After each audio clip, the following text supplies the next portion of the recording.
Hello दोस्तों, क्या हाल चाल। स्वागत है एक और न्यू बेहतरीन सी सीरीज में। दोस्तों, इस सीरीज में हम आपको आईटीआई का फुल कोर्स कराएंगे। जो थ्योरेटिकल पार्ट होता है वो हम पूरा कोशिश करेंगे कि आप सारा समझ जाइए। चैप्टर 1 से लेके आपको चैप्टर आखिरी तक आपको पूरा थ्योरेटिकल पार्ट बताया जाएगा इस सीरीज में। तो ये लेक्चर फर्स्ट हुआ इस सीरीज का। तो चलिए इस चैप्टर को हम यहीं पे शुरू करते हैं। देखिए, इस चैप्टर में आपको ज़्यादा से ज़्यादा बेसिक चीज़ इस चैप्टर में है, छोटा चीज़ इस चैप्टर में है। जैसे आपको इलेक्ट्रीशियन वगैरह क्या होता है, जो जानकारी इंट्रोडक्शन इस चैप्टर में है। फर्स्ट चैप्टर में जो व्यावसायिक सुरक्षा एवं स्वास्थ्य आपका चैप्टर फर्स्ट हुआ। फर्स्ट चैप्टर का नाम है आपके व्यावसायिक सुरक्षा एवं स्वास्थ्य। तो चलिए, इसमें एक पहला टॉपिक है इलेक्ट्रीशियन, विद्युतकार किसे कहते हैं। आपका फर्स्ट हेडिंग मान लीजिए विद्युतकार किसे कहते हैं। दोस्तों, विद्युतकार हम उसे कहते हैं वैसे विद्युत चलित उपकरण। देखिए, वैसे विद्युत चलित उपकरण मतलब क्या? मतलब जो विद्युत से चलने वाले उपकरण होते हैं, जैसे मोटर, जनरेटर इत्यादि। वैसे विद्युत चलित उपकरण जैसे मोटर, जनरेटर इत्यादि का निर्माण, अनुरक्षण और मरम्मत करने वाले कारीगर को, देखिए कहना क्या चाह रहा है कि ऐसे विद्युत चलित उपकरण जैसे जो विद्युत यानी कि बिजली से चलने वाले उपकरण होते हैं, उसको क्या करता है विद्युतकार? निर्माण करता है, बनाता है। अनुरक्षण मतलब होता है ठीक ठाक करता है, देख रेख करता है। अनुरक्षण मतलब होता है देख रेख करता है, उसकी जांच करता है। निर्माण का मतलब होता है बनाता है। जैसे एक जनरेटर हुआ, मान के चलते एक जनरेटर हुआ, उस जनरेटर को क्या करेगा विद्युतकार, इलेक्ट्रीशियन बनाएगा, या तो बनाएगा। दूसरी बात, या तो अनुरक्षण करेगा, जांच करेगा और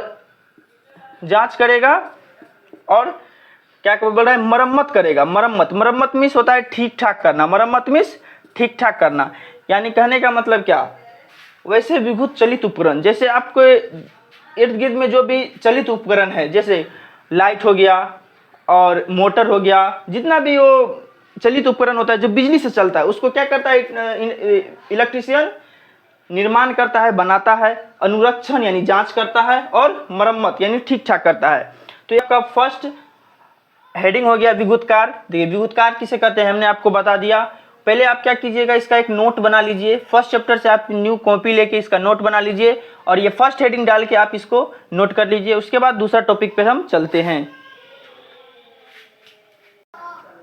दोस्तों, आपने देखा कि पहला टॉपिक में विद्युतकार के बारे में हमने बताया। आपके इस चैप्टर का दूसरा टॉपिक है दुर्घटना क्या होता है। देखिए, दुर्घटना कहने का मतलब क्या होता है? देखिए, यह एक अनियोजित एवं अनियंत्रित घटना है। क्या बोलना चाह रहा है कि यह एक अनियोजित और अनियंत्रित में आपको कंफ्यूजन होगा। देखिए, अनियोजित का मतलब होता है क्या? इसका कोई योजना बनाया नहीं होता है। और अनियंत्रित यानी यह अपने नियंत्रण से बाहर होता है। जैसे आप रोड पे चलते हैं, किसी का एक्सीडेंट आपने देखा होगा। एक्सीडेंट होता है तो क्या उसका कोई योजना बनाया होता है कि नहीं यहाँ जाके क्या हो, एक्सीडेंट हो? इसका कोई योजना बनाया नहीं होता है। और ये क्या बोल रहा है, यह अनियंत्रित घटना है, अनियंत्रित। देखिए, जैसे गाड़ी का स्पीड अगर 20, 25, 30, 40 तक रहे तो क्या यह अपने नियंत्रण में रहता है? तो नियंत्रण में कोई घटना हो सकता है क्या? नहीं। लेकिन यही स्पीड 70, 80, 90, 100 क्रॉस करता है तो क्या यह अपने नियंत्रण में नहीं होता है, अनियंत्रित हो जाता है, तो जाके कोई दुर्घटना होता है। तो यही बोल रहा है कि यह एक अनियोजित एवं अनियंत्रित घटना है। अनियोजित का मतलब तो आप समझ गए होंगे, जो जिसका कोई योजना बनाया नहीं है। और उसका अनियंत्रित का मतलब जो अपने नियंत्रण में नहीं हो। और आगे देखिए, जिसमें किसी वस्तु, व्यक्ति का हानि या चोट लगने की संभावना बनी रहती है। जैसे देखिए, दुर्घटना में किसी वस्तु और व्यक्ति का हानि कैसे होता है? जैसे आपने अभी गाड़ी से, माना कि एक्सीडेंट कोई आदमी कर दिया गाड़ी से, मान के चलते हैं 5 लाख का गाड़ी है, तो क्या उस वस्तु का हानि नहीं हुआ, चोट, उस वस्तु खराब नहीं होगा दुर्घटना होने के बाद? बिल्कुल खराब होगा। और क्या बोल रहा है, व्यक्ति को चोट लगने की संभावना बनी होती है। यानी आप देखिए, कोई उतना बड़ा एक्सीडेंट करता है तो उसको चोट तो जाहिर सा बात है लगेगा ही।